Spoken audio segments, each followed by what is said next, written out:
Hey guys, tonight we're stepping back to the early 1910s, into the smoke-filled streets of New Orleans, the birthplace of a sound so new and unsettling, some people thought it could destroy the country's morals. You'll see what it meant to play music that made preachers furious, dancers unstoppable, and lawmakers reach for the ban hammer. Before we get started, take a moment to like the video and subscribe, but only if you truly enjoy what you're listening to. And let me know in the comments where you're tuning in from and what time it is for you. It's always fascinating to see how far these stories travel and where they find you in the world. So let's begin. The room smells like bourbon and bodies. On Basin Street the air is thick enough to taste. The walls are sweating. The floor trembles under feet that won't stay still. A cornet wails somewhere in the back, brass cutting through smoke and noise, and the sound isn't clean. It's rough, bent, alive. This isn't the music your parents taught you. This is something else. New Orleans at this moment is a frontier, not of a land, but of sound. The city sits at the mouth of the Mississippi like a trapdoor between worlds. Ships come in from the Caribbean, from South America, from Europe. People arrive speaking French, Spanish, English, Creole, carrying instruments and rhythms from places that have never met before. The city absorbs it all. Congo Square, not far from here, still holds the memory of drums that were once forbidden. Brass bands march through the streets for weddings, for funerals, for fish fries and parades. The sound of New Orleans is built from collision, from necessity, from people who learned to make music out of what they had. The clubs don't advertise. You find them if you're supposed to. Backrooms, dance halls, places where the floor is uneven and the walls don't match. The musicians don't play from sheet music. They play from somewhere deeper. They start with a march, maybe, or a hymn, something familiar, and then they twist it. They add a beat that shouldn't be there. They answer each other mid-phrase. The rhythm shifts, syncopates, lands off the expected beat. Your body doesn't know what to do at first. Then it figures it out. The instrumentation comes from what's available. Cornets and trumpets, borrowed from marching bands, trombones that slide and moan, clarinets that dart between the brass like birds in a storm, drums that don't just keep time but push it, pull it, mess with it. A tuba for the low end, or maybe a banjo chopping out rhythm. These are instruments built for parades, for order, for straight lines. Here they do something different. They argue, they tease, they refuse to sit still. The newspapers have started to notice. White newspapers, the ones that matter to the people who run things. They run pieces with titles like The Devil's Music and What's Happening on Basin Street. The language is careful, but the message is clear. This music is dangerous. It comes from Storyville, the red light district, where the rules are looser and the night lasts longer. It spills out into the streets. It makes people move in ways that look improper. It mixes audiences that shouldn't mix. The articles don't always say the word Negro, but you can feel it hovering over every sentence. This is black music, they mean. And now white kids are dancing to it. The social context matters here. After the Civil War, after emancipation, free black people in New Orleans built a culture that was visible, vibrant and rooted in the streets. Congo Square had been a place where enslaved Africans could gather on Sundays, preserving drumming and dancing traditions that white authorities tried to contain. That memory didn't die. It evolved. It mixed with European forms, with Caribbean rhythms, with everything that washed into the port.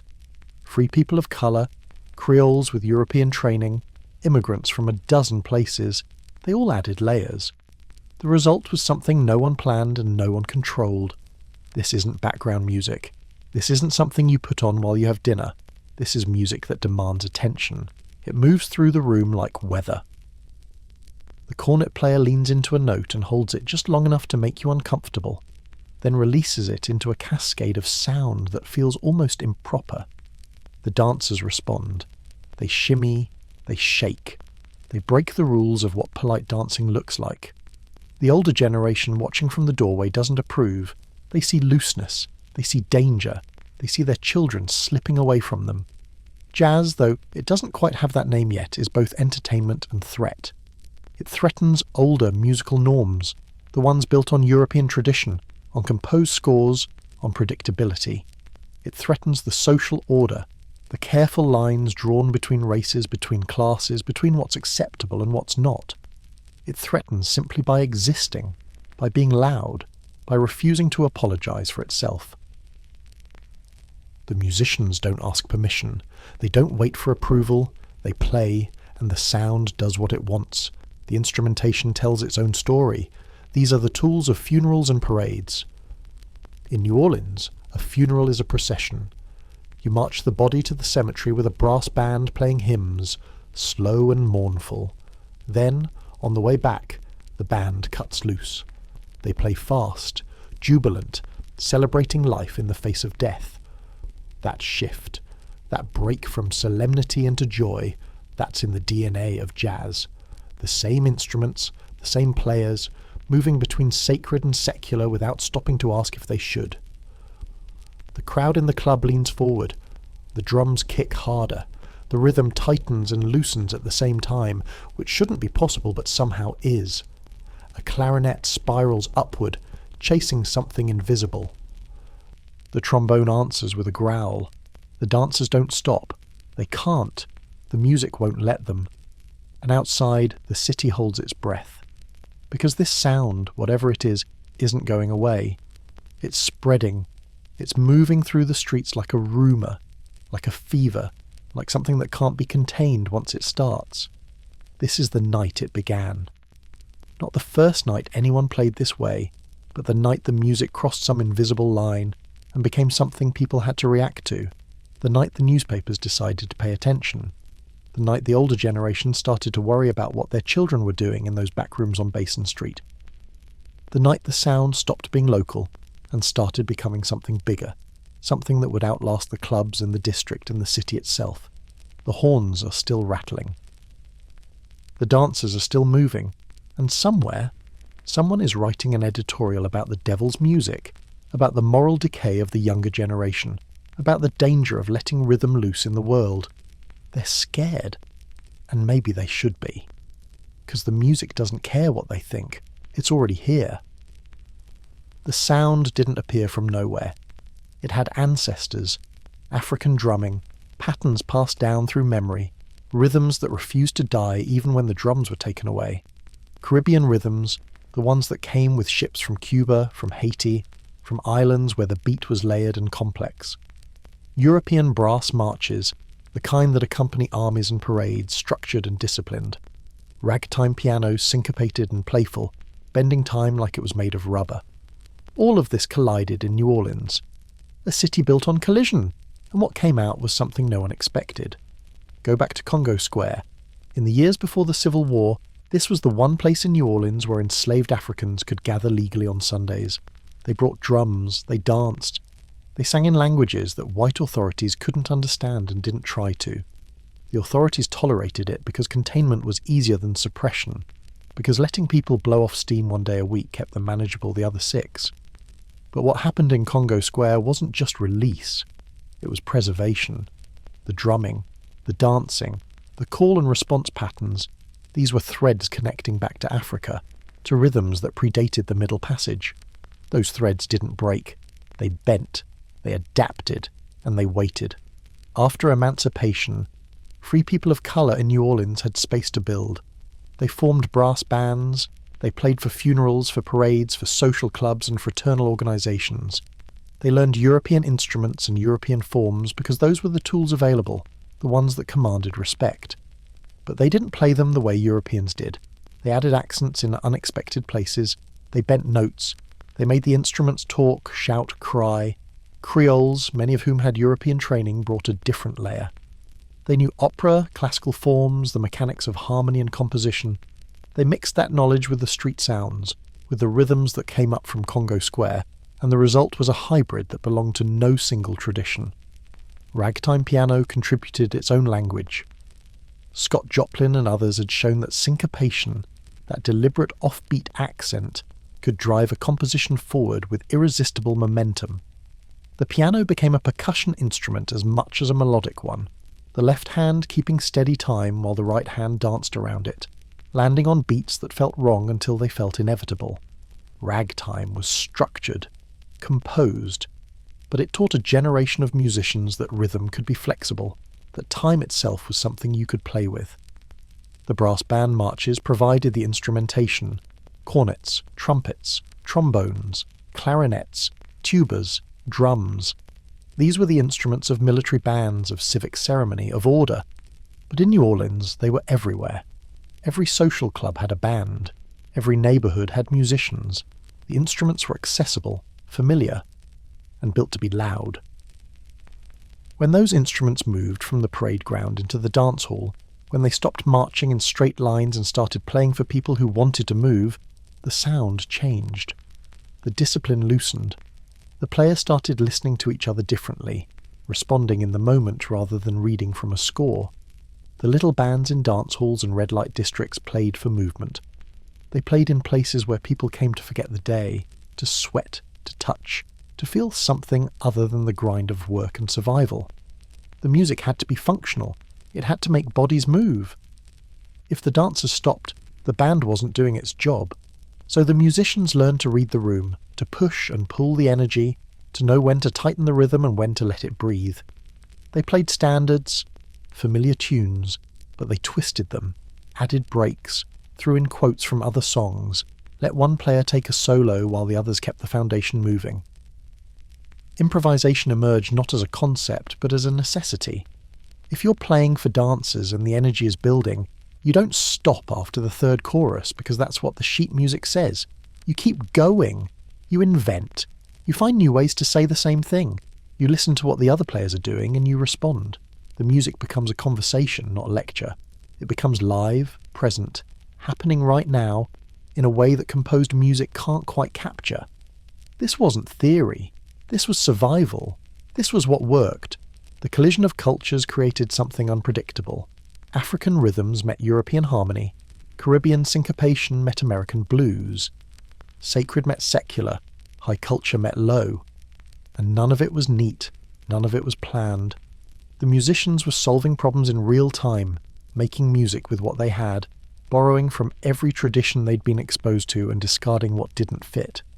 The result was crossfire. Not chaos, but something close.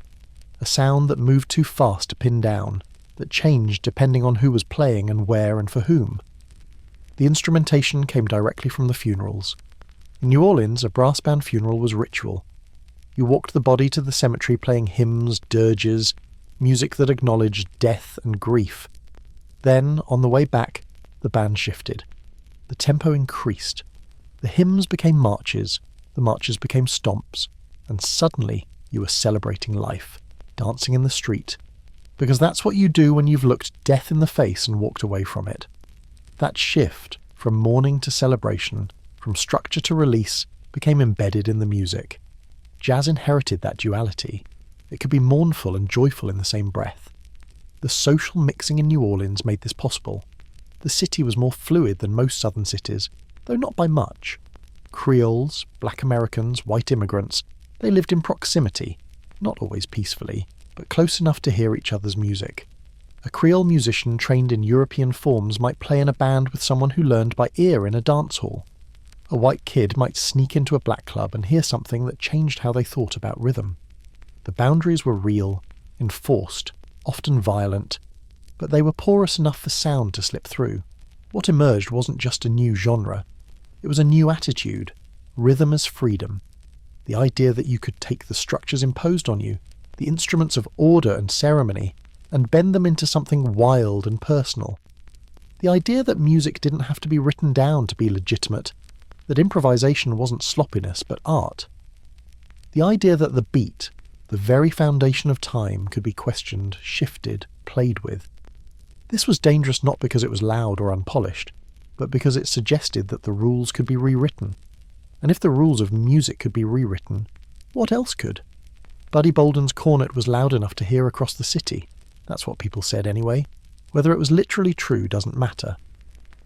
What matters is that people believed it, that they remembered him that way. Bolden was a barber by trade, a cornetist by calling, and somewhere around 1895 he formed a band in New Orleans that changed how music sounded. He wasn't the first musician in the city. He wasn't the most technically trained. But he was the first to take what was already in the air and push it into something people couldn't ignore. Bolden's band played for dancers, halls, outdoor gatherings, places where people came to move. The band was built around his cornet, loud and brassy and in charge. The other instruments, trombone, clarinet, drums, didn't just follow him, they talked back. Collective improvisation, not written down, not rehearsed into submission, but happening in the moment. Bolden's rhythm was different too. The Big Four rhythm, a kind of habanera-influenced beat with an extra punch. A pattern that pushed against the rigid march forms everyone else was still playing. It wasn't subtle, it was designed to make you move. He played in the part of the city where rules bent. Storyville, the red light district, legalised vice contained in a few square blocks. The district was full of clubs, brothels, bars, places where the night economy thrived. Musicians found work there because the clubs needed entertainment, and the customers wanted to forget they had to go back to reality in the morning. Bolden's sound fit the environment. It was loose, physical, unrestrained. It didn't apologise for what it was. The dancers didn't either. Then there was Jelly Roll Morton, pianist, composer, hustler, and self-proclaimed inventor of jazz. Morton didn't invent jazz any more than one person invents a language, but he shaped it. He worked the brothels of Storyville, playing piano in the parlours where customers waited, where the music was supposed to be background but often became the point. Morton's style was intricate, rhythmic, impossible to ignore. He called it the Spanish tinge, that hint of habanera rhythm, the Afro-Latin feel that he blended into everything he played. He understood that jazz wasn't just African or European or Caribbean, it was all of it, and he used that understanding to create something layered and complex. Morton was precise about his music. He arranged pieces, wrote them down, thought about structure. But he also improvised, changed things on the fly, understood that the score was a starting point, not a prison. He dressed well, talked big, claimed credit for more than he probably deserved, but the music backed him up. When Morton played, you heard the full history of New Orleans sound compressed into one piano. You heard the march and the stomp, the blues and the tango, the parlour and the street. It was sophisticated and dirty at the same time. These men and their bands were rebels without necessarily meaning to be. They played for nightlife, for crowds that wanted to dance, drink, forget. They mixed sacred and secular music without flinching. A hymn could turn into a dance tune with a shift in tempo. A march could become something sensual with the right rhythm. The boundaries between proper and improper music dissolved when the band was playing and the crowd was moving. The musicians crossed other boundaries too. They played in mixed company, white and black sometimes in the same room, though usually separated by invisible lines that everyone understood. But the music itself didn't respect those lines. It moved where it wanted. The brass parades were part of this rebellion. Marching bands in New Orleans weren't just for show. They were how communities celebrated, mourned, announced themselves. The bands moved through the streets, drawing crowds, making noise, claiming public space. The music was loud, participatory, impossible to ignore. And it was changing. The old march rhythms were getting syncopated, bent, turned into something that made people want to dance rather than just watch. The parades became moving parties, especially on the way back from funerals, and that energy fed directly into what happened in the clubs at night. Storyville, from 1897 to 1917, was the incubator. The district was an attempt to contain vice by legalising it in one area. Prostitution, gambling, drinking, all of it concentrated in a few blocks near the French Quarter. The district needed music, and musicians needed work. So the clubs hired bands, and the bands played what worked. What worked was rhythm, was improvisation, was music that matched the energy of the place. Storyville wasn't respectable. The music didn't try to be either. It was rough, honest, built for the moment. When the district closed in 1917, the musicians scattered, carrying the sound with them. The rebellion wasn't just musical, it was social. These musicians were playing in spaces where the normal rules didn't fully apply. They were making money, commanding attention, creating something that mattered. They were defying segregation, not loudly, not politically, but simply by being visible, by being good, by making music that white audiences wanted to hear. They were occupying nightlife, claiming it, refusing to stay in the background. The music was the rebellion. The fact that it made people move, made them mix, made them forget where they were supposed to stand, that was the threat. Buddy Bolden ended badly. By 1907, he was losing his grip on reality, hearing voices, unable to function. He spent the last 2 decades of his life in a mental institution, forgotten by almost everyone. No recordings of his playing exist. We only know him through memory, through stories, through the musicians who heard him and said, yes, that's where it started. Jelly Roll Morton fared better in some ways, worse in others. He recorded extensively, left behind a musical legacy that's detailed and profound. But he spent his later years broke and bitter, convinced he hadn't received the credit he deserved. He died in 1941, still arguing about who invented jazz, but what they lit didn't die. The fuse they set caught. The sound spread. Other musicians heard what Bolden and Morton and their peers were doing and thought, I can do that. I can take that further. The rebellion became a movement. The music started travelling, first to other cities in the south, then north, then everywhere. The first true jazz rebels didn't live to see what their sound became. They probably wouldn't recognise it now.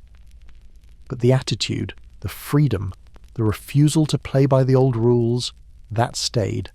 Society noticed, and society started to panic. The headlines began carefully. Questionable music in local establishments. Concerns raised about youth behaviour. The clergy noticed first, or at least spoke loudest. Preachers stood in pulpits across the south and warned their congregations about the new sounds coming from the dance halls. They called it sinful, corrupting, a tool of moral decay. They didn't always name it directly, but everyone knew what they meant. That music, the syncopated kind, the kind that makes young people move in ways that look wrong. Educators joined in. High school principals sent letters home warning parents about jazz dances. College administrators banned jazz bands from campus events.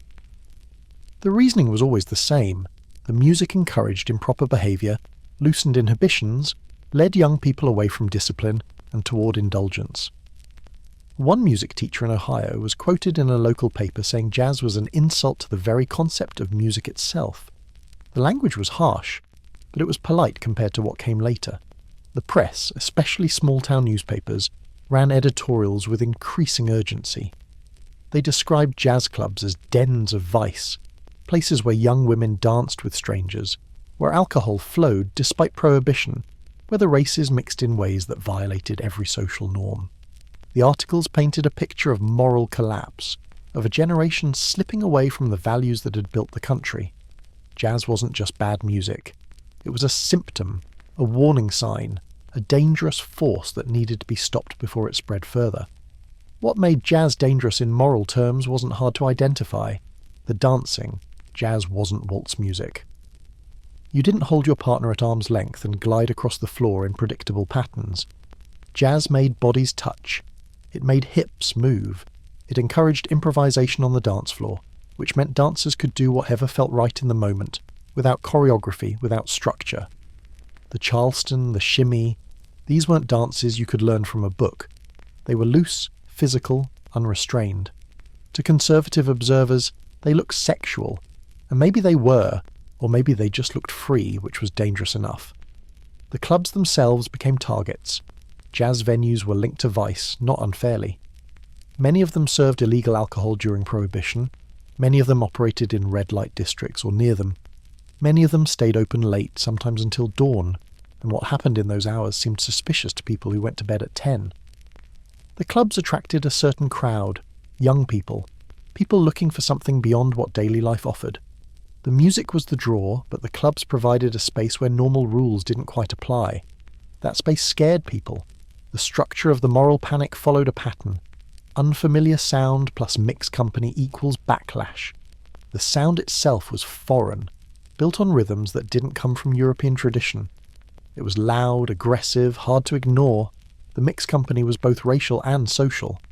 Working-class kids danced next to middle-class kids. Black musicians played for white audiences.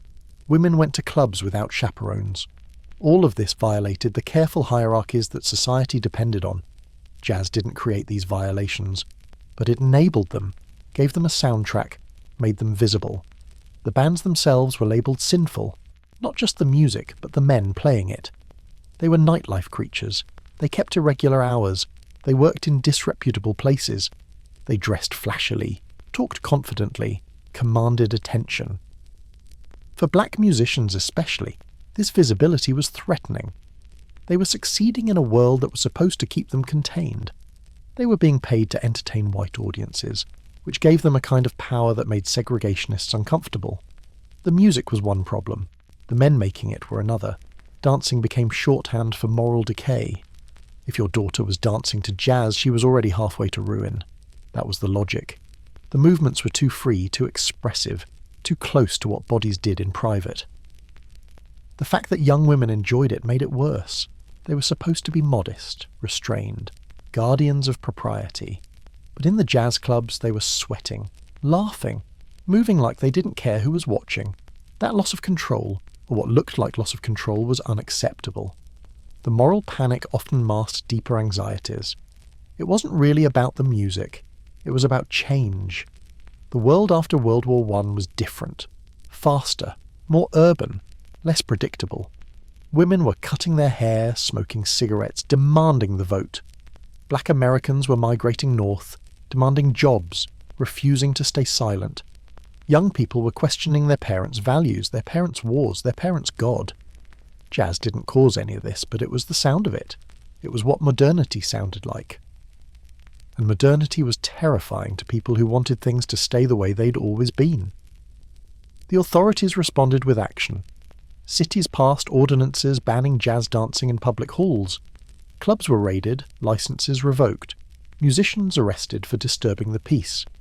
In some towns, playing jazz after a certain hour was illegal. In others, interracial audiences at jazz performances were banned outright. The enforcement was inconsistent, often arbitrary, but the message was clear.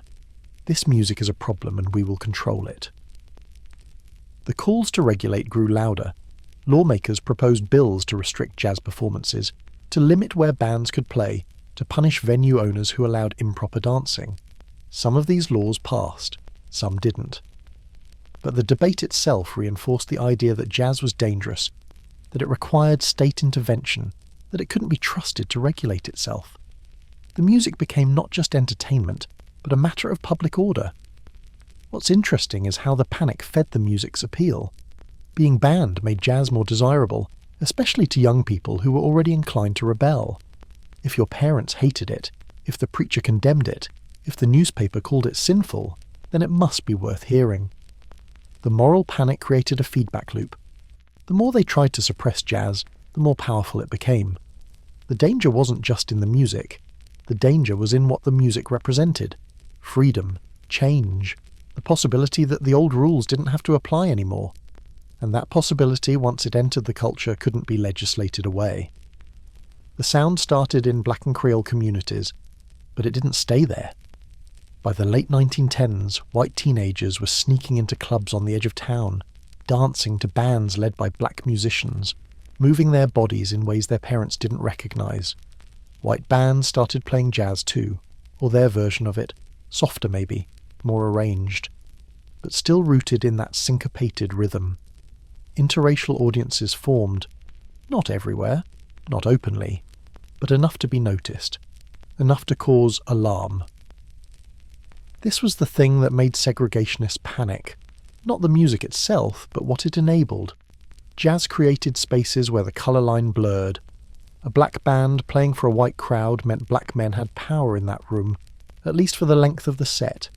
It meant white people were paying attention, moving to rhythms created by people they were supposed to ignore. The hierarchy inverted. The music didn't ask permission, it just played, and people responded. The anxiety wasn't subtle. Southern newspapers ran editorials calling jazz Negro music, and using that label as reason enough to ban it. They didn't have to explain further. The racial coding was understood. Negro music meant dangerous, primitive, uncontrolled. It meant something that white society needed to protect itself from, especially its youth, especially its women. The implication was that jazz carried blackness with it, that listening to it, dancing to it, meant absorbing something contaminating. Cities responded with laws. Some banned interracial audiences at jazz performances outright. Others didn't ban them explicitly, but enforced segregation so strictly that mixed crowds became impossible. Police raided clubs where the audience wasn't properly separated. Venue owners faced fines, lost licenses, sometimes worse. The message was clear. You can have your music, but you can't have it together. The spatial segregation of jazz clubs became another front in the larger battle to maintain racial boundaries. But jazz kept spreading. Record companies, seeing profit, started recording both black and white bands. The recordings travelled. A kid in Iowa could buy a record made in Chicago by a black band and play it in his living room. A white family in Texas could hear jazz on the radio, broadcast from New York, performed by musicians they'd never see. The music moved faster than the laws could keep up with. It crossed state lines, crossed regional boundaries, made the racial panic national. White musicians adopting jazz style created its own tension. On one hand, it was appropriation. White performers taking a black art form and making money from it, often more money than the black musicians who created it. On the other hand, it spread the sound, made it accessible to audiences who had never set foot in a black club. The white bands often played safer versions, more polished, less raw, but they still carried the rhythmic DNA. They still made people move. The race panic overlapped with morality critiques in ways that were hard to separate. When a newspaper called jazz degenerate, were they talking about the music or the people who made it? When a preacher warned about jazz corrupting youth, was he worried about rhythm or race? Usually both. The moral language gave cover to racial anxieties. You couldn't always say outright that you didn't want white kids listening to black music. But you could say the music was sinful, improper, dangerous. The effect was the same. Some of the fear was about culture, about what it meant for white Americans to adopt black cultural forms. Jazz represented African American creativity, resilience, innovation. It was proof that black culture wasn't something to be pitied or contained, but something vital, influential, worth paying attention to. That proof threatened the racial order. If black culture could create something this powerful, this appealing, then the justifications for segregation and oppression started to crack. The language around jazz often used disease metaphors. Contagious rhythm, infectious beat. The music was described as something that spread, that you caught like an illness. The metaphor wasn't accidental. It framed jazz as a pathogen, something foreign entering the body of white society and needing to be quarantined.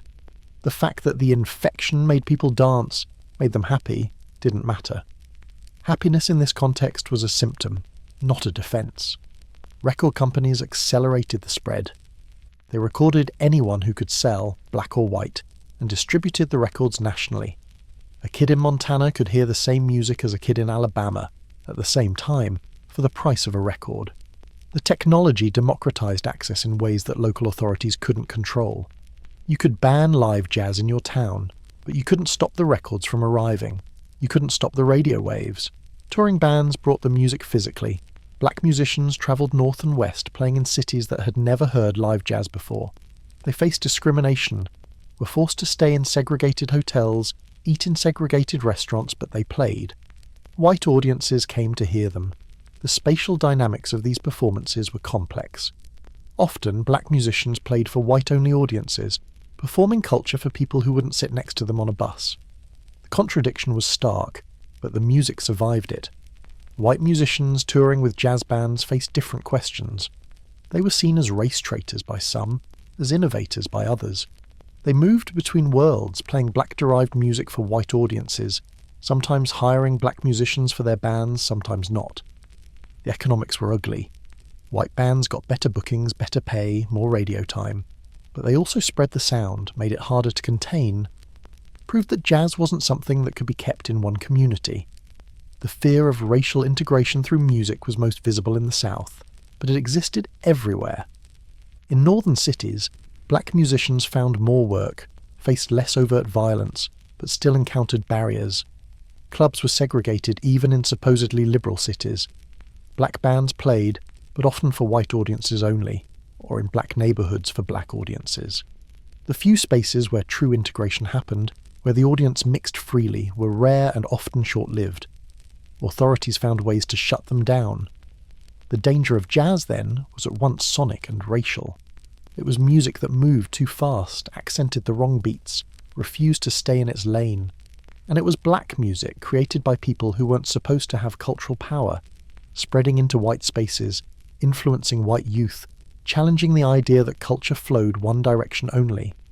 The panic was about losing control, about boundaries collapsing, about a future where the racial order couldn't hold. The irony is that the panic probably helped jazz spread. By making it forbidden, authorities made it desirable. By calling it dangerous, they made it exciting. Every ban was free publicity. Every editorial warning parents about jazz clubs sent more kids looking for them. The racial anxiety that drove the panic also drove the music's appeal. Jazz represented freedom from the old rules, all of them. And once people heard that freedom, it was hard to convince them to go back. The flappers wore their dresses short and their hair shorter. They smoked in public, drank illegal gin, and danced to jazz like the floor was on fire. This wasn't incidental. The music and the women's movement grew together, fed each other, became impossible to separate. Jazz gave women a space to move, and women moving to jazz changed what the culture thought was possible. The dances themselves were the issue. The Charleston, arms and legs flying, knees knocking together, bodies in constant motion. The shimmy, shoulders shaking, hips loose, everything vibrating. The black bottom, low and physical, named for a neighbourhood in Detroit where black dancers innovated moves that white dancers then copied. These weren't dances you did with a partner holding you at proper distance. These were solo dances or loose couple dances where you moved however the music told you to move. Moral authorities lost their minds over this. Women dancing this way looked uncontrolled, which suggested they were uncontrolled, which meant they might do other uncontrolled things. The logic was straightforward and terrified. If a woman would shimmy in public, what wouldn't she do in private? The dances became evidence of moral loosening, proof that jazz was corrupting not just youth in general, but women specifically.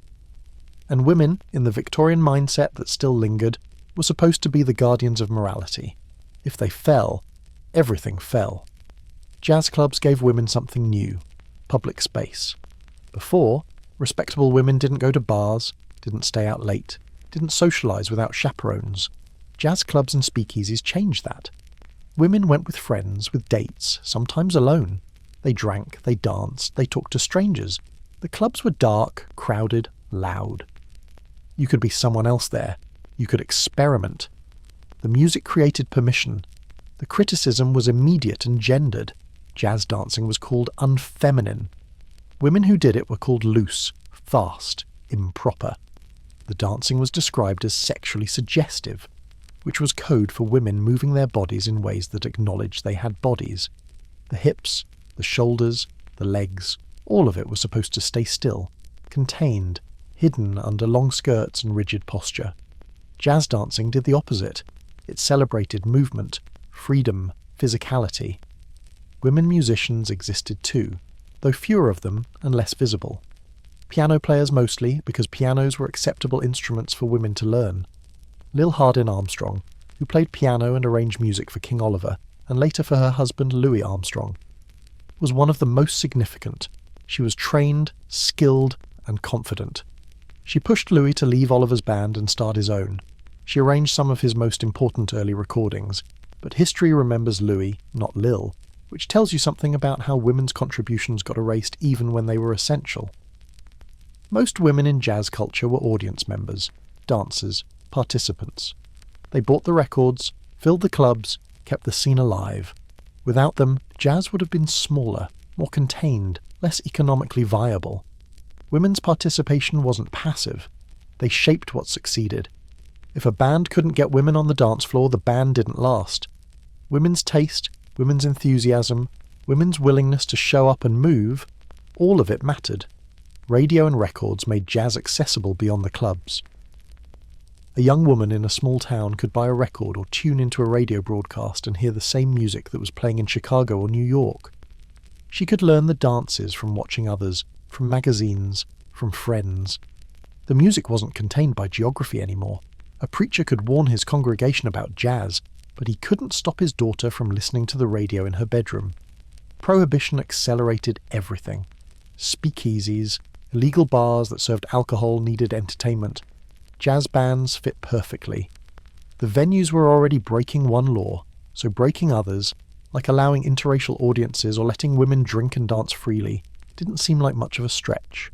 The speakeasies became spaces of relative freedom, where the normal rules were suspended, where women could be visible and loud and unapologetic.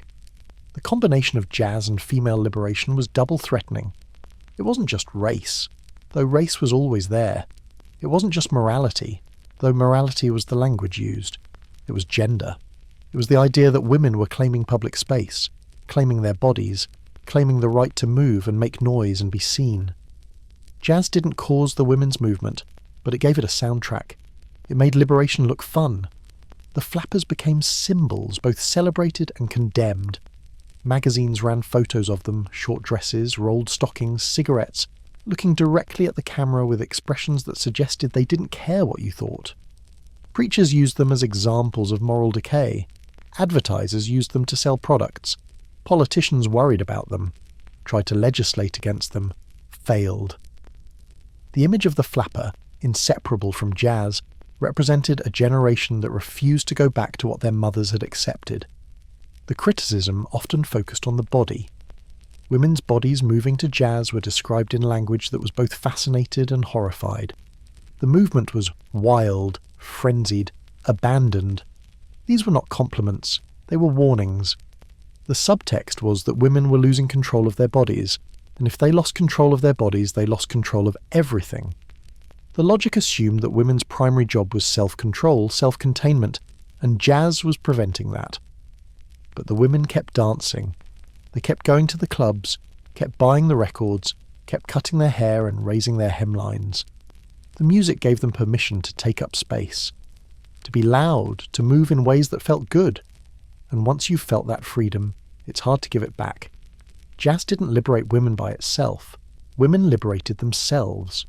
But the music was there, rhythmic and insistent, reminding them that movement was possible, that the old rules could be broken, that the body was something to celebrate, not hide. The danger, from the perspective of conservative culture, was exactly that. Jazz enabled women to see themselves differently. It created spaces where they could experiment with new identities, new behaviours, new ways of being in the world. And those experiments didn't stay in the clubs. They spilled out into daily life, into fashion, into politics, into the slow, grinding work of changing what it meant to be a woman in America. The beat kept going, the women kept moving, and the authorities kept losing. The innovation was in the rhythm. Jazz took time and bent it.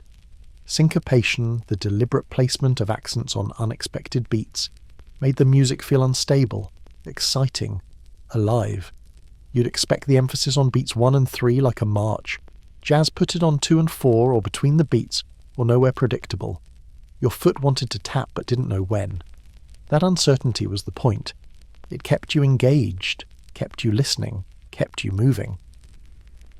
Improvisation was the other revolution. Classical music was composed, written down, performed as intended. Jazz was written maybe, but the performance was the creation. A band would start with a melody, play it straight for a chorus, then break it apart. One player would take a solo, inventing a new melody over the chord structure, while the others kept the rhythm and harmony going. Then another player would solo, responding to what the first player did, building on it or contradicting it. The music was a conversation happening in real time. The Big Four rhythm drove everything. It was related to the habanera, that Afro-Caribbean pattern that Jelly Roll Morton called the Spanish tinge. The rhythm had a lilt, a push and pull that made it impossible to stay still. It wasn't the straight-ahead march beat of European brass bands.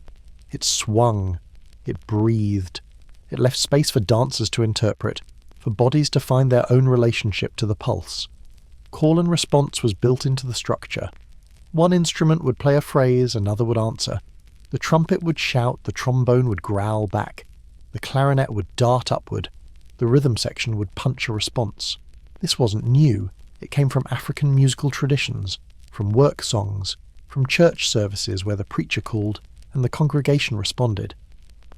But in jazz it became instrumental, wordless, a conversation between horns and rhythm that felt human even without lyrics. Swing emerged from all of this. Swing was hard to define but easy to feel. It was the way jazz moved forward, not in straight lines, but in a kind of rolling momentum. The rhythm wasn't rigid. It bent, it relaxed, it pushed ahead of the beat and pulled behind it.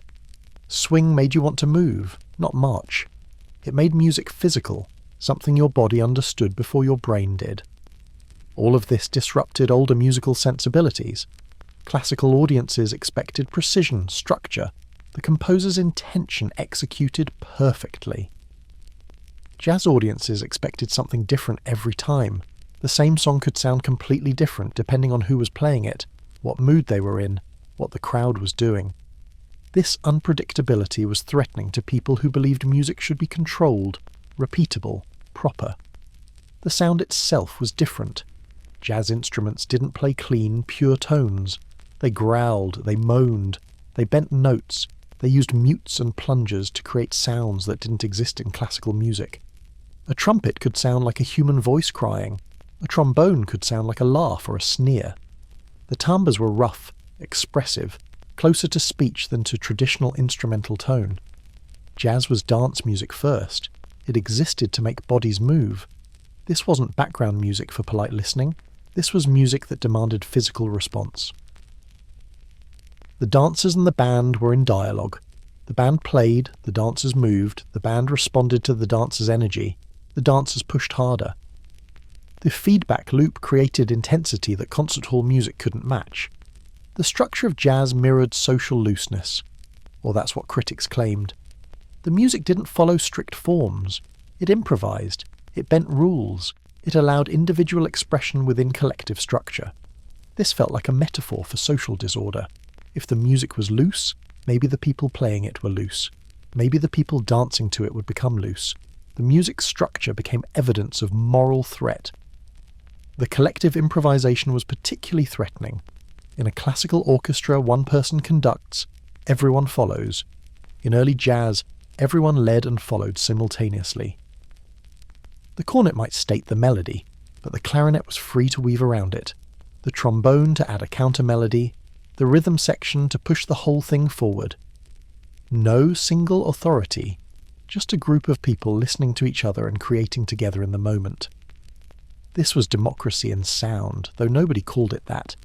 It was a bunch of people, often from marginalised communities, creating something collectively, without a conductor, without a written score, just by paying attention to each other. That model was dangerous. Not musically dangerous, socially dangerous. It suggested that authority wasn't necessary, that creativity could emerge from collaboration rather than hierarchy. The blues influence added another layer. Jazz borrowed from the blues the flattened thirds and sevenths, the bent notes, the emotional directness. The blues came from pain, from the lived experience of people who'd survived slavery and its aftermath. That pain, transformed into music, gave jazz an emotional depth that dance music wasn't supposed to have. You could be dancing and suddenly feel something complicated, something real. That emotional honesty was threatening too. The sound broke the order because it suggested order was negotiable. The music said, the rules are starting points, not end points. The beat is something you can play with. Time itself is flexible. Your individual voice matters as much as the collective sound. These weren't just musical statements. They were worldview statements. And in a society built on rigid hierarchies, on everyone knowing their place and staying in it, that worldview was dangerous. Jazz audiences heard this even if they couldn't articulate it. They felt the freedom in the music. They felt the possibility.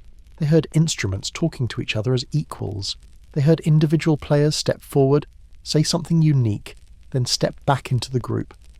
They heard structure and chaos coexisting, neither one winning, and they danced to it, which meant their bodies understood before their minds did. The sound broke the order not by attacking it directly, but by showing there was another way to organise sound, time and collective action. And if music could be reorganised, what else could? The word jazz didn't stick immediately. Early on it was called jazz, spelled a dozen different ways, and nobody agreed on what it meant or where it came from. Some claimed it was a Creole word. Others said it came from slang for sexual activity. Others traced it to African languages.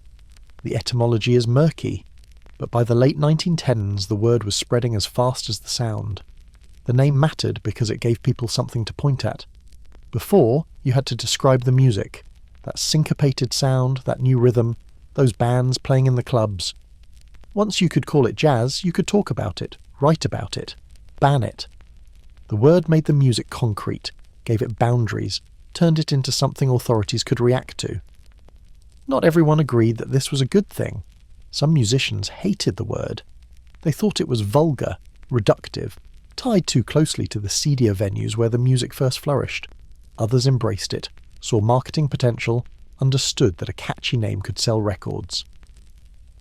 The word stuck not because it was perfect, but because it was there, and it was better than trying to describe something that resisted description. The terminology spread through newspapers, through record labels, through word of mouth. A band in Chicago would advertise itself as a jazz band. A record label would release a jazz recording.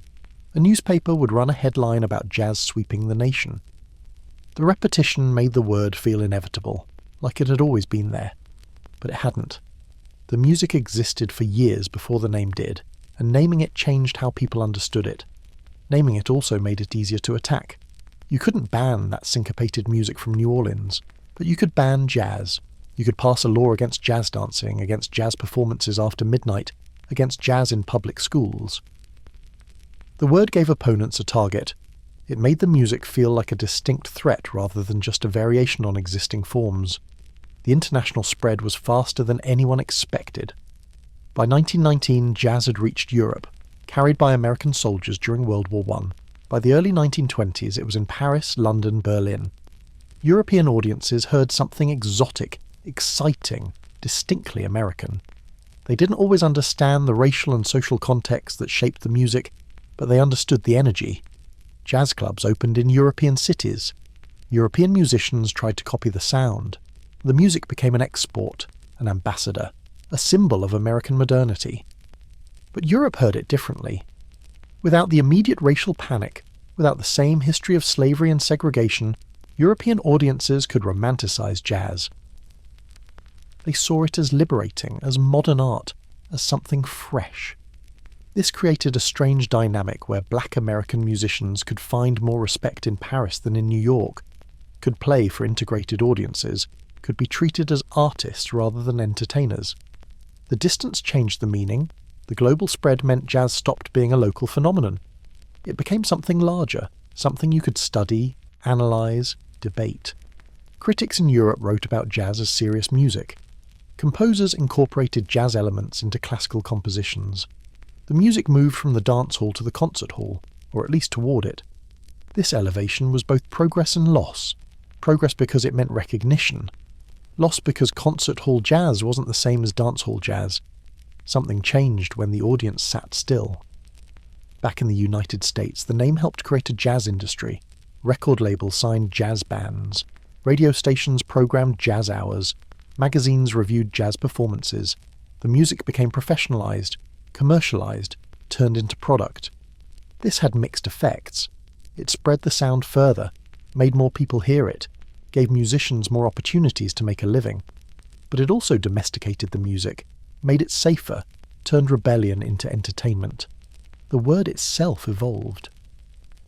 By the 1920s, the Jazz Age was a recognized cultural period. The phrase meant more than music. It meant flappers, speakeasies, new social freedoms, modernity itself.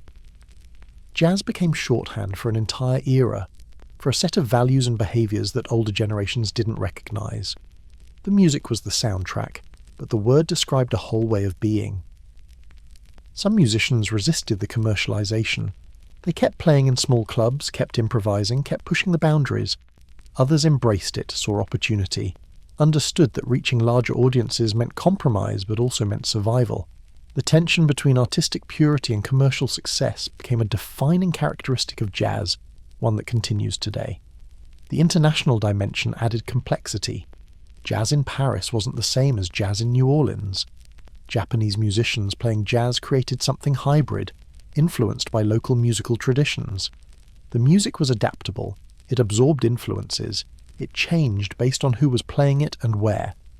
This adaptability was a strength. It meant jazz couldn't be contained by geography or culture, but it also meant the music fragmented, became many things at once. The word made jazz teachable. Musicians could now say, "I play jazz." Students could say, "I want to learn jazz." Schools could offer jazz courses, though this came later. The formalization of jazz education changed the music again, made it something you could study rather than just absorb by listening and playing. This was progress, but it also created a divide between academic jazz and street jazz, between musicians who learned from books and musicians who learned from living. The global spread also created new markets. Jazz records sold internationally. Bands toured continually, playing in cities they couldn't find on a map. The musicians became travellers, spending more time on trains and ships than at home. This constant movement shaped the music too, exposed players to new audiences, new sounds, new ideas. Jazz became a conversation that spanned oceans. The name outlasted many of the moral panics. By the time jazz was respectable, by the time it was taught in schools and played in concert halls, the word had lost some of its scandalous edge. Jazz was no longer code for moral decay. It was just music, a particular style, a piece of American cultural history. The name survived, but its meaning transformed. What once signalled danger now signalled tradition. The word stayed the same. Everything around it changed. The phonograph changed everything. Before recordings, music was ephemeral. You heard it live or you didn't hear it. A band could play in New Orleans, and the sound stayed in New Orleans. The phonograph captured sound, preserved it, made it reproducible. Suddenly, music could travel without musicians. A record pressed in New York could play in California, in Montana, in farmhouses and city apartments, anywhere someone had a phonograph and money for a record. The original Dixieland Jazz Band recorded Livery Stable Blues in 1917. The band was white, which mattered commercially. Record companies were more comfortable marketing white musicians to white audiences. But the music, or a version of it, was jazz. The record sold. It sold nationally.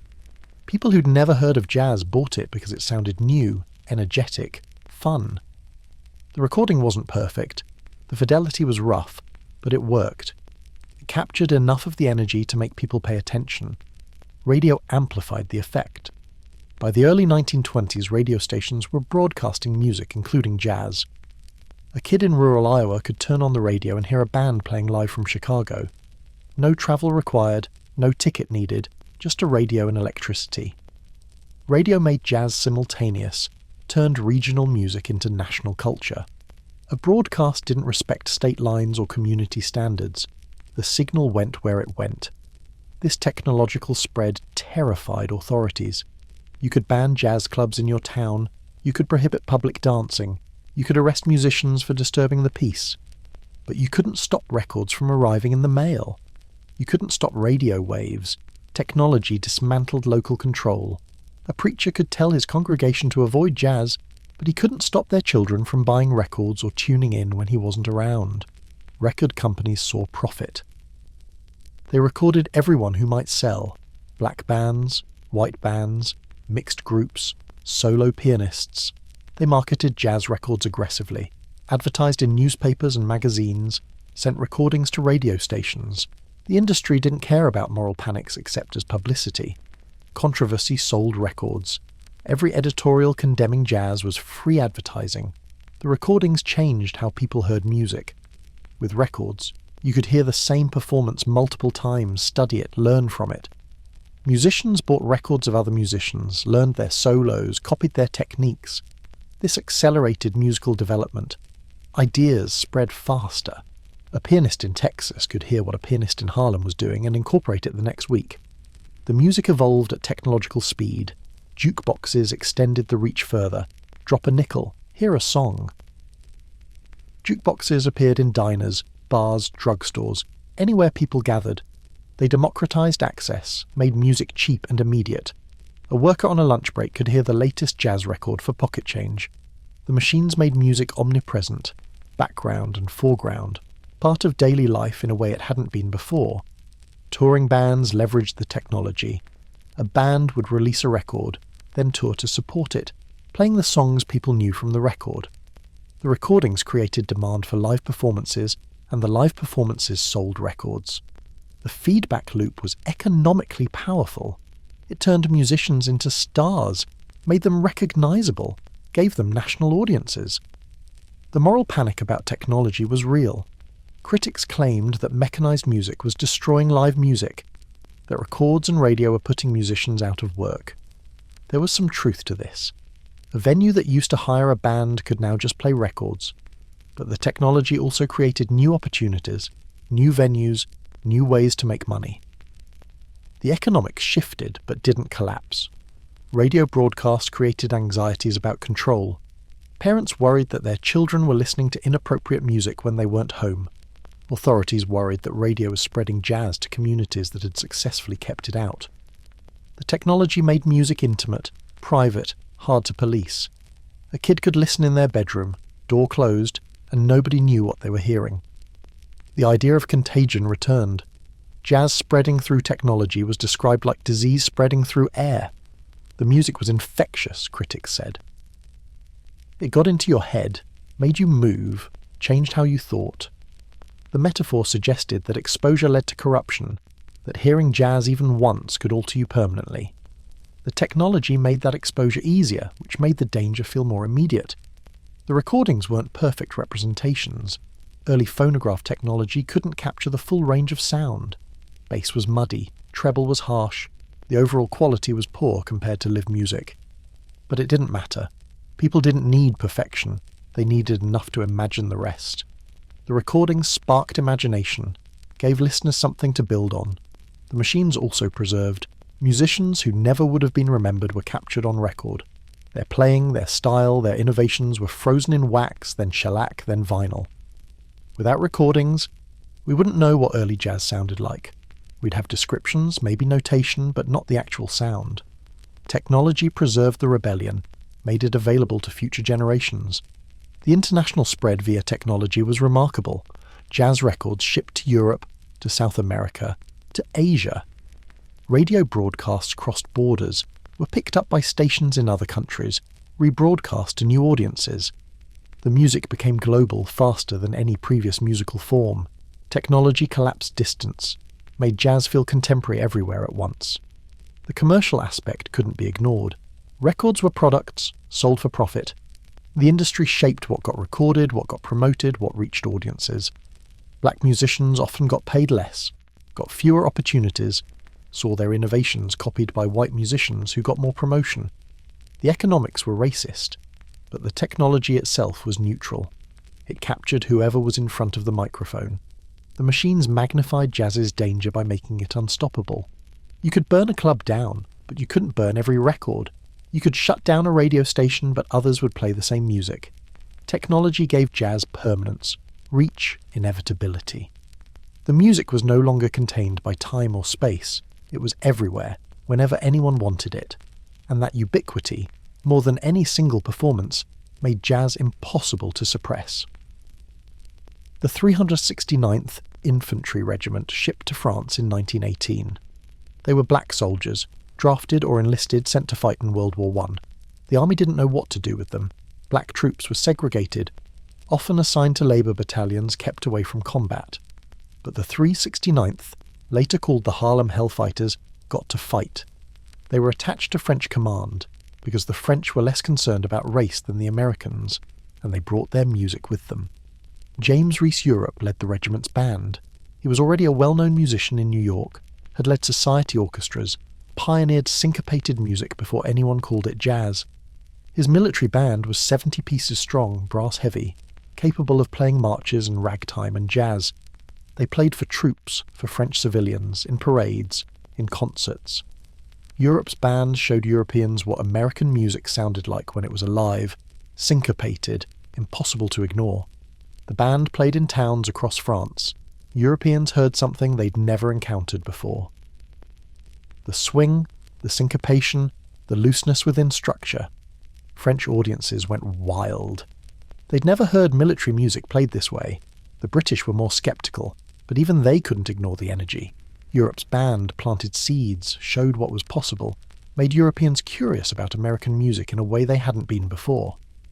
When the war ended and soldiers returned home, they brought more than trauma. They brought experiences, exposure, new ideas about what was possible. black soldiers had been treated differently in France, with more respect, less overt racism. They'd seen that the American way wasn't the only way. They'd played music for integrated audiences, had been applauded by white Europeans, had been treated as artists. Coming back to American segregation was jarring, infuriating, impossible to accept the same way. The returning soldiers spread jazz indirectly. They talked about their experiences. They played in bands. They carried confidence, a sense that they'd earned respect through service and talent. This confidence was threatening. Black men who'd been to war, who'd been treated as equals abroad, weren't as willing to accept second-class status at home. The music was part of that resistance. Playing jazz was a way to claim space, to assert worth. The military's relationship with jazz was complicated. Officially, the army was conservative, disciplined, allergic to anything that looked like disorder. But military bands needed musicians, and good musicians often played jazz. The services tolerated it, sometimes encouraged it, because music was good for morale, but they tried to control it, keep it within bounds, make sure it didn't get too wild. They mostly failed. James Reese Europe didn't live to see what his band started. He was killed in 1919, stabbed by one of his own band members in a dispute that had nothing to do with music. He was 38. His funeral drew thousands. The band played him to the cemetery, then played him back, the New Orleans tradition transplanted to Harlem. His death was a loss, but the music he'd helped spread didn't die with him. Stateside, military acceptance of jazz in some contexts gave it legitimacy. If the army could have jazz bands, if soldiers were playing jazz, how dangerous could it be? The military's imprimatur helped normalise the music, made it seem patriotic rather than subversive. This didn't stop the moral panic, but it complicated it. You couldn't easily call something un-American when American soldiers were playing it overseas. Jazz became associated with modernity, with the changing face of the country. The war had shown Americans a wider world. Soldiers returned having seen Paris, London, other cities. They'd been exposed to different cultures, different ideas. Jazz felt modern in the same way. It wasn't tied to the past. It didn't respect tradition for tradition's sake. It was forward-looking, experimental, willing to break rules. That modernity was exciting to some, threatening to others. The urban connection strengthened. Jazz was city music, associated with crowds, diversity, nightlife. Returning soldiers often moved to cities, looking for work, looking for community. They found jazz clubs, found bands that needed players, found audiences that wanted to hear what they'd learned abroad. The migration of black Americans from the rural South to northern cities accelerated after the war, and jazz went with them. The war machine, that massive apparatus designed for violence and control, had unintentionally sharpened jazz's edge. By exposing more people to the music, by giving it international reach, by showing that black musicians could represent America abroad, the military elevated jazz's cultural power. This made the music more threatening to those who wanted to maintain the old order. If jazz was good enough for the army, if it was good enough to represent America in Europe, then it was harder to dismiss as primitive or degraded. The irony wasn't lost on anyone. The same country that segregated its troops, that treated black soldiers as inferior, had also used their musical talents to boost morale and impress allies. Black musicians served their country, made it look good abroad, then came home to the same racism, the same restrictions, the same violence. The music they played carried that contradiction. It was American, but it was also a critique of America. It celebrated and challenged simultaneously. Jazz in uniform changed perceptions. Not everywhere, not for everyone, but enough to matter. The music moved from underground to mainstream, from suspect to acceptable, from dangerous to merely controversial. The transition wasn't complete, wasn't universal, but it was happening, and the military, despite itself, despite its conservatism, had helped make it happen. The war machine spread the danger, amplified it, made it harder to contain. The soldiers came home. The music stayed with them, and neither would ever be quite the same. Paul Whiteman called himself the king of jazz. He wasn't. But he made more money from jazz than almost anyone, and he did it by making the music safe for white audiences who found the real thing too raw, too threatening, too black. Whiteman led a large orchestra, played arranged versions of jazz standards, smoothed out the rough edges, added strings and symphonic elements. He called it symphonic jazz. Critics called it watered down, but it sold. The strategy was deliberate. Take the rhythmic innovations of jazz, the syncopation, the swing, but remove the improvisation, the collective chaos, the raw energy. Write it down, arrange it, make it reproducible. Hire trained musicians who could read music, who showed up on time, who didn't drink on the job, at least not visibly. Market it as sophisticated, modern, acceptable. Whiteman succeeded spectacularly. His orchestra played in concert halls, on radio, recorded prolifically. He became famous, wealthy, respected. The record industry understood the game. White audiences, especially middle-class white audiences, wanted to participate in jazz culture, but found the real thing too threatening. White bands playing jazz-influenced music solved the problem. The companies recorded white bands disproportionately, promoted them more heavily, gave them better distribution. They didn't ignore black musicians entirely, but the economics were clear. White musicians sold more records to white audiences, and white audiences had more money. This appropriation frustrated black musicians. They'd created the sound, innovated the techniques, taken the risks. Now white musicians were copying them and getting rich. Louis Armstrong was making money, but Paul Whiteman was making more. Jelly Roll Morton was innovative, but the original Dixieland Jazz Band got the first recording contract. The pattern was consistent and infuriating.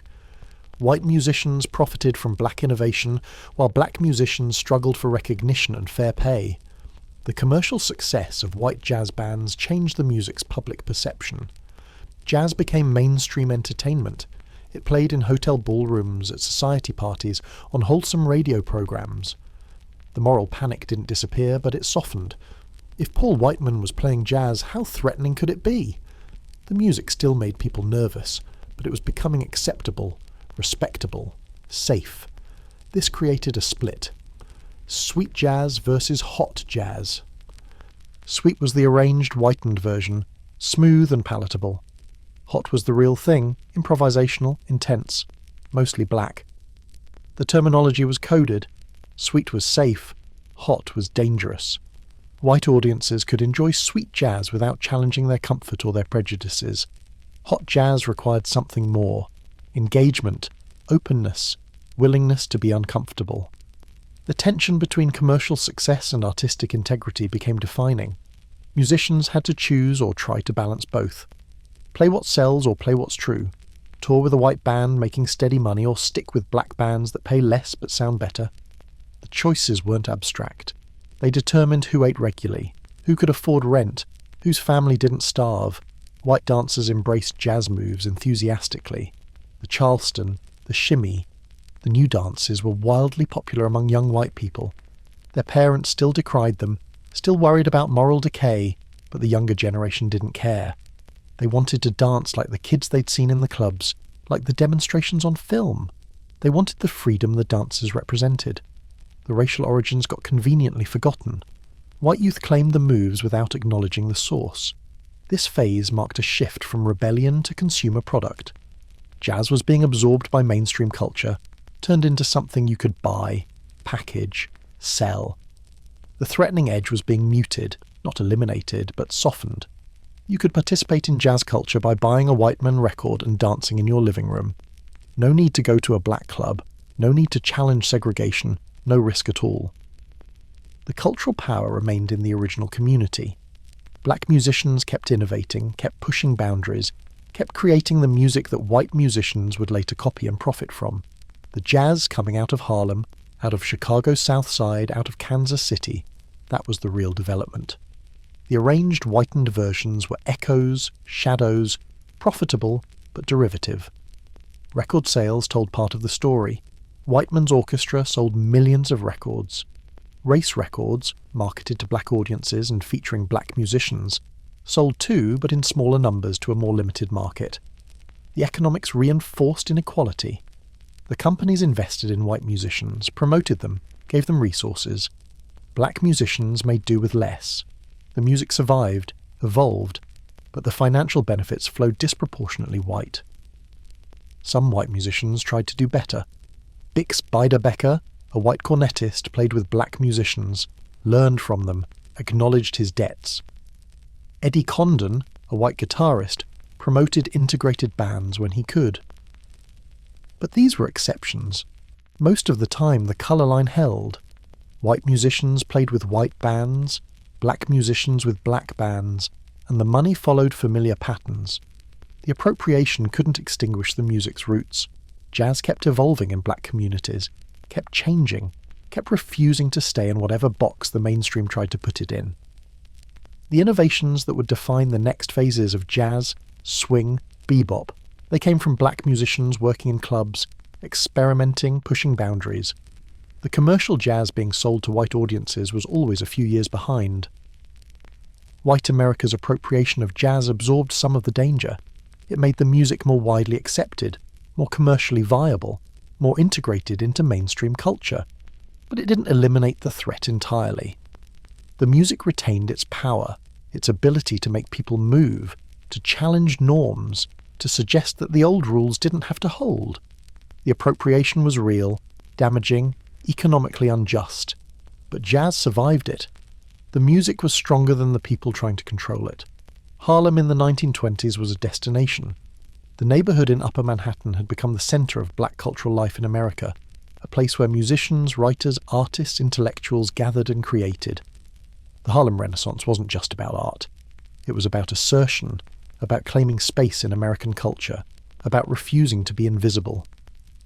And jazz was the soundtrack. The clubs were legendary. The Cotton Club, famous and problematic, featured the best black musicians playing for white audiences. The club's policies were racist, black performers for white patrons, segregation even in a black neighborhood. But the musicians played there anyway because it paid, because it got them exposure, because they had to work. Duke Ellington led the house band, developing his sophisticated orchestral approach to jazz, creating music that was complex, beautiful, undeniable. The Savoy Ballroom was different. It was integrated, or at least more integrated than most venues. Black and white dancers mixed on the floor, not always comfortably, but they mixed. The Savoy featured the best bands, Chick Webb's orchestra among them, and the dancing was intense. This was where the Lindy Hop developed, that athletic, joyful dance that pushed what bodies could do. The Savoy was about community, about dance, about jazz as collective experience. The Apollo Theatre became an institution. It featured jazz, blues, comedy, variety. The amateur night at the Apollo became famous, launching careers, destroying pretenders. The Apollo's audience was discerning, knowledgeable, brutal to performers who didn't deliver. Playing the Apollo meant something. It meant you were good enough to face the toughest critics in the business. The music coming out of Harlem was polished but not domesticated. Duke Ellington's orchestra played compositions that were intricate, arranged, sophisticated, but still rooted in jazz's improvisational spirit. The arrangements left room for soloists to express themselves, to play what they felt. This was jazz as art, not just entertainment, though it entertained. Ellington proved that jazz could be both popular and serious, could fill dance halls and concert halls. Other musicians elevated the form too. Coleman Hawkins played tenor saxophone with a fullness and swing that made the instrument central to jazz. He improvised harmonically, thinking vertically through chords rather than just horizontally through melodies. This approach influenced generations of players. Count Basie, coming from Kansas City, brought a different sensibility, a looser swing, a rhythm section that breathed. His piano playing was economical, leaving space, trusting the band to fill it. Radio broadcasts from Harlem made the music national. The Cotton Club broadcasts especially, airing late at night, were heard across the country. A farmer in Texas could hear Duke Ellington live from Harlem. A kid in California could hear what black musicians in New York were creating. The technology turned local culture into national phenomenon. Harlem became aspirational, the place where the best music happened. White patrons came to Harlem, sometimes called slumming, looking for entertainment, for exoticism, for a night outside their normal world. The racial dynamic was complex and uncomfortable. White people treating black neighborhoods as tourist attractions, going to black clubs but not living in black communities, consuming black culture without supporting black equality. The musicians took their money and resented the hypocrisy. The cultural intersections created by this tourism were real despite the problems. White people heard music they wouldn't have heard otherwise. They saw black excellence, black creativity, black sophistication. Some of them changed their attitudes, most didn't. But the exposure mattered. It made it harder to claim that black culture was primitive or degraded when you just watched Duke Ellington conduct a 30-minute composition that moved between moods and themes with classical complexity. This era triggered new anxieties. The phrase "wild nights in Harlem" appeared in newspapers, suggesting danger, sexual license, racial mixing. The moral panic updated itself. It wasn't just jazz anymore, it was Harlem. It was black culture asserting itself unapologetically, claiming sophistication, demanding recognition. Conservative white America found this threatening. Black people were supposed to stay in their place. Harlem suggested they were creating their own place. Black cultural power used jazz as expression. The music wasn't just entertainment, wasn't just economic necessity. It was statement. It said, we create beauty, we innovate, we lead culture. White Americans follow us, copy us, appropriate us, but we create. That assertion of cultural leadership was radical in a society that tried to deny black humanity. Jazz, especially Harlem jazz, made that denial impossible to maintain honestly. Harlem musicians resisted white sanitization. They kept improvising, kept pushing boundaries, kept the music rooted in black experience. When white band leaders tried to improve jazz by making it more European, Harlem musicians doubled down on swing, on blues, on the African-derived elements that made the music powerful. They knew what they had. They weren't giving it up. The neighborhood's jazz scene was economically significant. Musicians worked constantly. Clubs hired bands every night. Recording sessions happened during the day. Radio broadcasts paid. It was possible, barely, to make a living as a jazz musician in Harlem. The community supported its artist because the artist expressed the community's soul.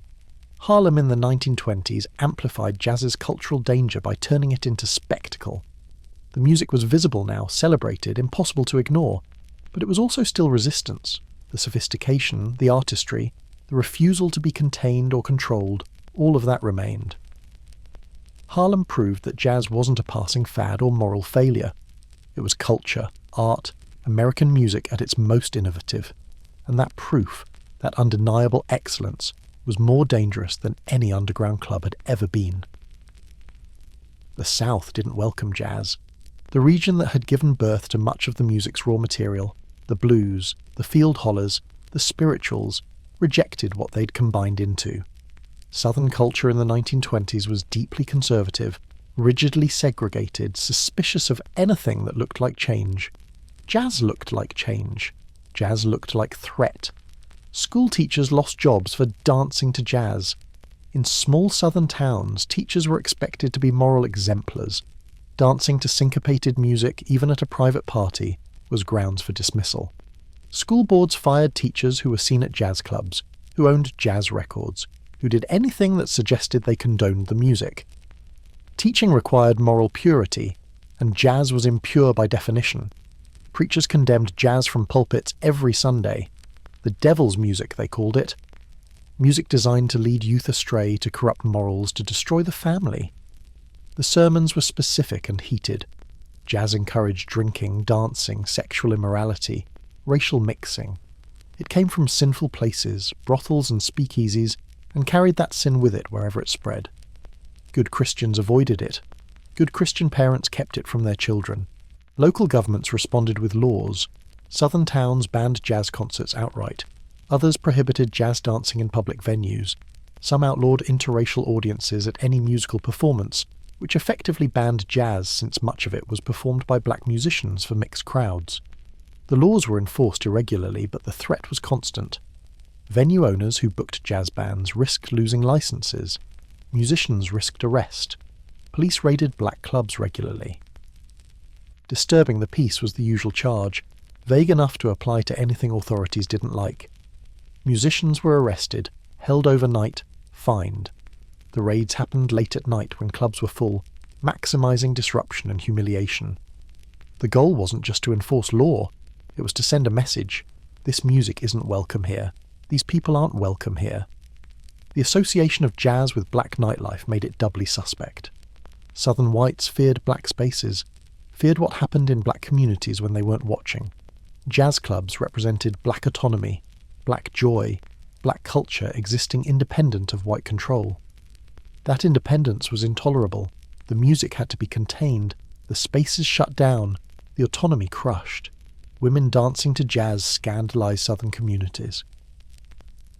It wasn't just the dancing itself, though, that was bad enough. It was what the dancing represented. Women making choices, women in public space, women expressing themselves physically. Southern womanhood was supposed to be passive, protected, pure. Women dancing to jazz were none of these things. They were active, visible, embodied. The moral panic around female dancers was intense and specific. Alcohol added another layer. Prohibition was law, but speakeasies existed in southern towns as they did everywhere else. Jazz and illegal drinking went together, which meant jazz was associated with law-breaking. This connection made jazz raids easier to justify. The police weren't suppressing music, they were enforcing prohibition, and if music happened at these illegal establishments, well, the musicians were complicit. Despite bans, jazz persisted. Juke joints, small informal clubs often in rural areas, played jazz and blues for black audiences. These venues were illegal or quasi-legal, operated on social networks rather than business licenses. Police raided them when they felt like it, but the juke joints reopened, relocated, continued. The music went underground, but it didn't stop. House parties became important venues. If public performances were banned, people hosted bands in their homes. The parties were private, harder for authorities to shut down. Musicians played for tips, for food, for a place to stay. The music adapted, became quieter sometimes, started earlier to avoid late-night raids, but it survived. Jazz taught people to be resourceful. The forbidden nature increased jazz's appeal. Southern youth, like youth everywhere, wanted what they couldn't have. Being told jazz was sinful made it more interesting. Sneaking to a jazz club, buying a bootleg record, dancing when your parents thought you were at church, all of it became rebellion. The bands created the appeal they were trying to prevent. Musicians in the South adapted. They played earlier in the evening before noise ordinances kicked in. They called their music something else, advertised as dance band or hot music instead of jazz. They played in private venues, at social clubs, anywhere that provided some legal cover. The music changed its name, but not its nature. Some musicians left. The South was too restrictive, too dangerous, too poor. They headed north, to Chicago, to New York, to Kansas City, cities where jazz was more accepted, where there was more work, where the police were less likely to arrest you for playing syncopation. The great migration of black Americans from south to north included musicians, and they carried the music with them. The South's backlash animated jazz's legend. The danger was real here, immediate, physical. Musicians risked arrest, violence, livelihood. Audiences risked raids, fines, social ostracism. But they came anyway. They played anyway. They danced anyway. The suppression proved the music's power. If it was dangerous enough to ban, it was dangerous enough to matter. The racial element was always present. Jazz in the South meant black culture, black creativity, black autonomy. White Southern authorities couldn't tolerate any of these. The music had to be suppressed not because it was actually harmful, but because it represented freedom. And freedom for black Southerners was the thing white Southerners feared most. Jazz was dangerous because it suggested that freedom was possible, that joy was possible, that black people could create culture that white people couldn't control. The bands tried to prove otherwise. The music proved the bands were futile. Hollywood discovered jazz quickly. Silent films by the mid-1920s often featured live musical accompaniment, and jazz bands played in movie theatres, improvising to the on-screen action. The music fit. It was energetic, adaptable, good at creating mood. When talkies arrived in 1927, jazz moved from the pit to the soundtrack. The jazz singer, ironically not very jazzy but titled for marketing, showed that recorded music could sell movies. Studios used jazz as shorthand. Need to show a speakeasy scene? Add jazz. Need to suggest the city is dangerous and exciting? Jazz. Need to show a character is modern, wild, morally questionable, have them dance to jazz. The music became visual language, a quick way to communicate setting, character, attitude. This wasn't respect, it was exploitation. But it spread the sound. The portrayal was usually reductive. Jazz in movies meant wildness, excess, loss of control. It was rarely shown as art or craft. The musicians were background, caricature, there to create atmosphere, not to be taken seriously. Black musicians especially were stereotyped, shown as naturally rhythmic but not intellectual, as entertainers but not artists. The racial coding was blatant and damaging. Radio followed similar patterns. Stations broadcast jazz, but often in watered-down forms. Big band jazz, arranged and smooth, got more airtime than the hot improvised jazz happening in clubs. The radio jazz was safer, more predictable, easier to schedule. It fit between commercials, stopped when it was supposed to, didn't surprise or challenge. The medium shaped the music, forced it into formats that didn't quite fit. The mainstreaming made jazz more palatable. Middle America, listening to radio or watching movies, heard jazz-influenced music that didn't threaten them. It was fun, lively, modern, but contained. The rough edges were smoothed. The racial implications were muted. The danger was aesthetic, turned into entertainment value rather than social threat. White audiences could enjoy jazz without being uncomfortable. Musicians compensated for the sanitization by going harder in clubs.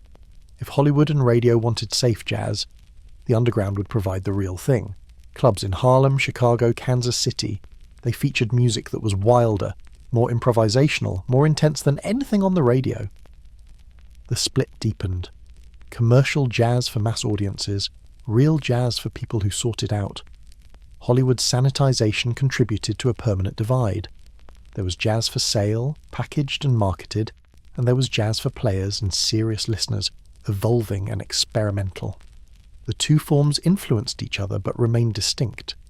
Commercial jazz paid bills, real jazz made reputations. Musicians navigated between them, playing what sold to survive, playing what mattered to stay sane. The visibility was double-edged. Jazz in movies and on radio reached millions of people who'd never hear it otherwise. The music became nationally famous, internationally recognised. But the version being spread wasn't always authentic. It was Hollywood's idea of jazz, radio's idea of jazz, shaped by commercial concerns and racial prejudices. The real music existed underneath, but the public perception was often distorted. Film depictions of jazz musicians reinforced stereotypes. Black musicians were shown as primitive, naturally talented but uneducated. White musicians were shown as conflicted, torn between respectable life and the appeal of jazz. The narratives were predictable. Jazz led to trouble, to moral decay, to tragedy. The musician usually reformed by the end, returned to conventional life, abandoned the music. The message was clear. Jazz is fun but ultimately destructive. Radio broadcasting created new economics. Musicians could reach huge audiences but didn't get paid much for broadcasts. The exposure was supposed to be valuable, leading to record sales and concert bookings. Sometimes it worked, often it didn't. Musicians made music that was heard by millions but struggled financially. The exposure economy was already forming, already exploiting artists. The mainstreaming process neutralized some of jazz's danger. When the music played in movie theaters, when it was broadcast into living rooms, when your grandmother could hear it whether she wanted to or not, it lost some threatening edge. Familiarity bred not contempt, but acceptance. Jazz became normal, part of the cultural landscape, less scary simply because it was everywhere. Underground clubs responded by pushing harder. If mainstream jazz was getting soft, the clubs would get harder. This created an arms race of sorts, with commercial jazz getting smoother, and underground jazz getting more complex. The musicians playing for radio jobs learned one vocabulary. The musicians playing for knowing audiences learned another. Some spoke both languages, some refused. The control Hollywood and radio exerted was real but incomplete. They couldn't actually control the music, only their version of it. Jazz kept evolving, independent of commercial concerns. Musicians created because they had to, because the music demanded it, because innovation was the point. The mainstream could copy, could market, could profit, but they couldn't create. That power remained with the musicians. Jazz entering popular culture through Hollywood and radio was a watershed. The music gained influence, reached more people, became undeniably part of American culture. But it lost some danger in the process. The edge was filed down, the threat was managed, the rebellion was packaged. Jazz became something you could buy at the store, safe and respectable, or at least the commercial version did. Underneath, in the clubs where musicians pushed boundaries, the real danger remained. Two versions of jazz existed, commercial and underground. Both were real, both mattered, and neither could fully control the other. By the 1930s, something strange had happened. Jazz, the music that scandalized a generation, that was banned in towns across the South, that preachers condemned and newspapers called devil's music, was being called America's music. Big bands played in hotel ballrooms, radio broadcasts featured swing orchestras, concert halls hosted jazz performances. The music that was once underground was now mainstream, respectable, almost conventional. Louis Armstrong became the symbol of this transformation. He'd come up through the roughest venues, played in New Orleans clubs and Chicago speakeasies, learned jazz in the street. But by the 1930s and 40s he was a celebrity, playing in films, touring internationally, recognised everywhere. He smiled, he entertained, he made jazz accessible to audiences who'd once feared it. The transformation was complete, from rebellious musician to beloved entertainer. The big band era cemented jazz's respectability. Benny Goodman, Glenn Miller, Tommy Dorsey, they led orchestras that played arranged jazz for dancers in ballrooms across America. The music was sophisticated, polished, professional. The bands wore matching suits, showed up on time, played what audiences expected. This wasn't the wild improvisation of early jazz. This was entertainment, business, industry. Parents and youth danced to the same rhythms now. The jitterbug and Lindy Hop were popular with all ages. The dances were still energetic, still athletic, but they were taught, standardized, acceptable. You could learn to jitterbug in dance class. The moves that once signaled moral decay were now wholesome recreation. The cultural victory was complete, or seemed to be. The irony was obvious. The very sound considered subversive 20 years earlier was now representing America. Jazz played at patriotic events, at World War II rallies, on military radio broadcasts. The music that was once associated with racial mixing and social disorder was now American culture, exported globally, used as soft power. Jazz diplomacy became a thing, with the State Department sending musicians abroad to represent American values. Jazz standards entered the repertoire. Songs like Take the Train and Sing Sing Sing became classics, taught in schools, played at weddings. The music that was once banned from schools was now taught there. Musical institutions that once rejected jazz now embraced it. Conservatories added jazz programs. Critics wrote about jazz seriously, analysed it, traced its history. The music became legitimate. This transition changed what jazz meant, from rebellion to tradition, from threat to heritage. The music was no longer fighting for space, it was occupying space, established and secure. This was progress, recognition, overdue respect. But it was also loss. Jazz as institution wasn't the same as jazz as rebellion. The danger softened when the music became respectable. Musicians responded in different ways. Some embraced respectability. Duke Ellington composed extended works, pushed jazz toward art music, sought recognition as serious composer. Louis Armstrong played the entertainer role, understanding that charm and accessibility opened doors, made him wealthy and famous. Count Basie led a successful orchestra for decades, providing steady employment for great musicians. Others returned to underground roots. As swing became commercial, some musicians pushed toward bebop, a harder, faster, more complex style that resisted easy listening. Bebop was intentionally difficult, meant for musicians and serious listeners, not for dancing or background music.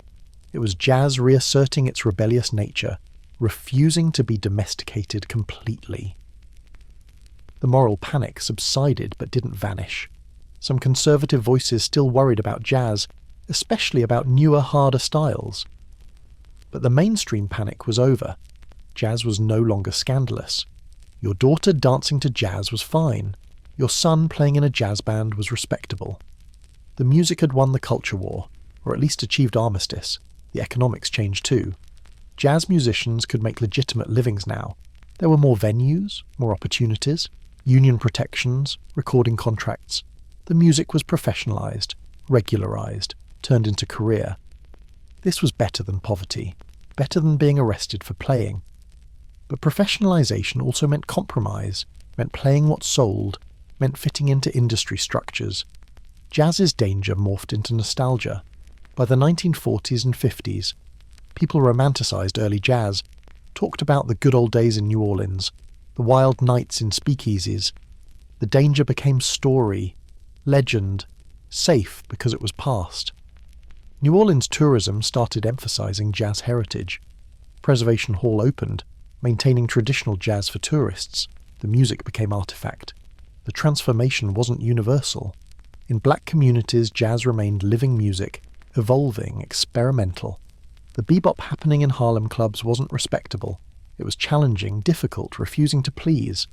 Musicians like Charlie Parker and Dizzy Gillespie pushed jazz forward, made it complex and demanding.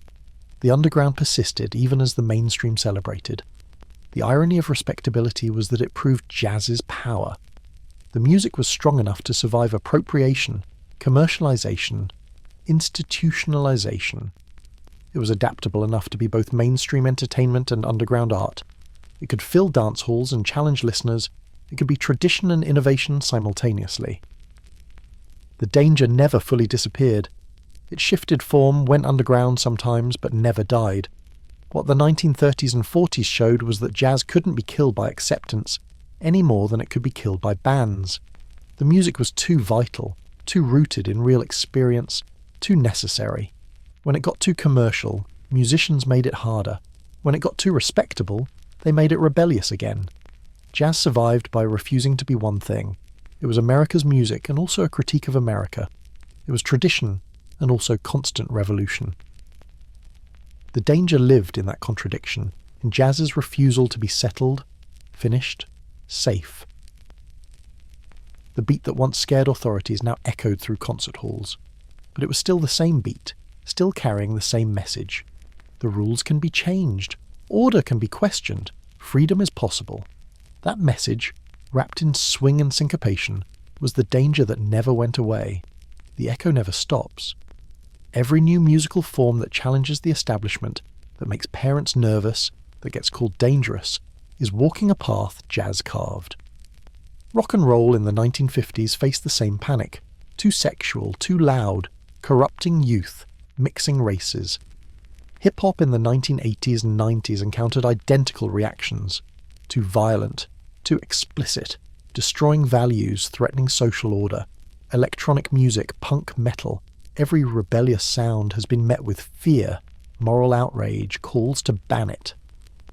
Jazz taught society this dance. The legacy is about freedom. Jazz showed that improvisation isn't chaos but creation, that individual expression within collective structure is possible, that rules are starting points, not prisons, that musical boundaries can be crossed, bent, ignored. Every musician who improvises, who values the moment over the score, who trust themselves to create in real time, is inheriting what jazz pioneered. The legacy is about cultural mixing too. Jazz proved that collision creates innovation, that African rhythms and European harmony could produce something neither culture could create alone, that cultural purity is a myth and a cage, that the interesting stuff happens at the borders, in the spaces between traditions. Modern music is hybrid by default. Jazz normalized that. The story of jazz bands informs how we respond to new music today. When politicians call for warning labels on albums, when school boards ban certain artists, when moral authorities claim music is corrupting youth, they're repeating the jazz panic. Sometimes we recognize it, often we don't. But the pattern is there, predictable and cyclical. Every generation finds something to fear in the next generation's music. Modern genres facing bans link directly to jazz's experience. Hip-hop artists in the 1990s were prosecuted for lyrics, had albums pulled from stores, were blamed for social problems they were documenting. The language was identical to 1920s editorials about jazz. The fear was the same. This music is making young people uncontrollable. is crossing racial boundaries, is threatening our values. The tactics were the same: bans, raids, arrests, moral crusades. The freedoms won trace back to early jazz. The freedom to dance however you want, the freedom to make music that hasn't been approved by authorities, the freedom to mix cultures, to improvise, to create something new from existing pieces, the freedom to occupy nightlife, to claim public space, to be visible and loud. These freedoms didn't exist before jazz fought for them. They exist now because jazz won. Jazz taught that rhythm and breaking rules and mixing cultures is part of modern life. We don't think about it anymore, but it's true. Music now freely mixes genres, samples from everything, respects no boundaries. Dancers improvise. Musicians from different traditions collaborate. None of this seems strange because jazz normalized it. The battle was fought in the 1920s. We're living in the world it created. Jazz remains a teaching tool for understanding social history through sound. You can trace segregation through who played where and for whom. You can trace women's liberation through who danced and how. You can trace technological change through recordings and radio. You can trace American history through jazz history, because jazz was always embedded in the larger culture, reflecting it, challenging it, shaping it. Preserving jazz heritage matters now in ways it didn't before. Museums, festivals, education programs, they keep the history alive. The National Museum of African American History and Culture has jazz exhibits. Jazz at Lincoln Center exists. Preservation Hall in New Orleans maintains the tradition. These institutions remind us that the music was dangerous once, that it mattered, that it changed things.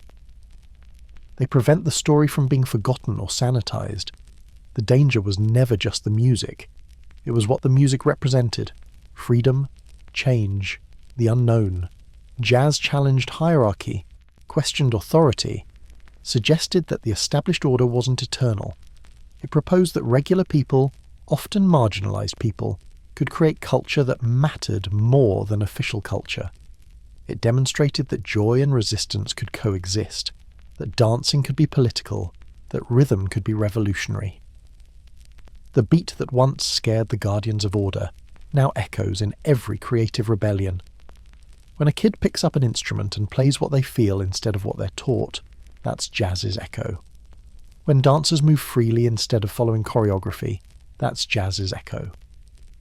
When musicians from different backgrounds collaborate and create something hybrid, that's jazz's echo. When people claim space to make art on their own terms, that's jazz's echo. Jazz showed that culture doesn't flow from the top down. It flows from the margins to the centre, from the oppressed to the mainstream, from the people to the institutions. The music that was banned in southern towns became America's music. The musicians who were arrested became icons. The sounds that were called primitive became sophisticated art. The danger became the victory. What made early jazz so dangerous they tried to ban it?